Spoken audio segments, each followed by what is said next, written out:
Tired of your Tesla turning into a sauna on sunny days? This is a simple and fast review of the Tesery Sunroof Umbrella shade for the Model Y. We're going to open it up, show you what it looks like, test it out, and of course let you know whether or not it's worth buying. Okay, so I'll show this inside the vehicle as well, but just want to quickly walk through how this thing will work. It's just kind of like an umbrella that will kind of telescope out and then literally just open up like so into the ceiling of the vehicle, and then this will just rest towards the bottom.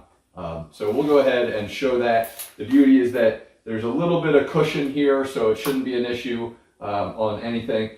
And this, as you can tell, folds up pretty nicely.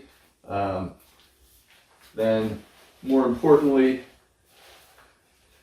can tighten up really nice there, and then ideally we'll just get this right into its bag like that. So we'll go ahead and demonstrate it in the vehicle.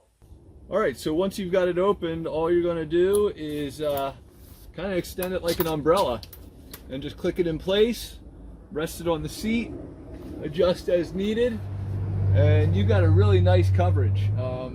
It looks great. I'm going to show you what it looks like from the inside. All right, so as you can see, from the front, complete coverage to the back. There's a little bit, again, of just adjustments that maybe needed to be made because there was extra coverage over here. But otherwise, it fits fantastic, and it's just a very simple and easy solution. And again, just to take it down, all you're going to do is pop this like an umbrella, and then keep that closed, fold it up, and then just wrap it up and store it. So definitely worth buying. Hopefully this review helps. Thanks for watching.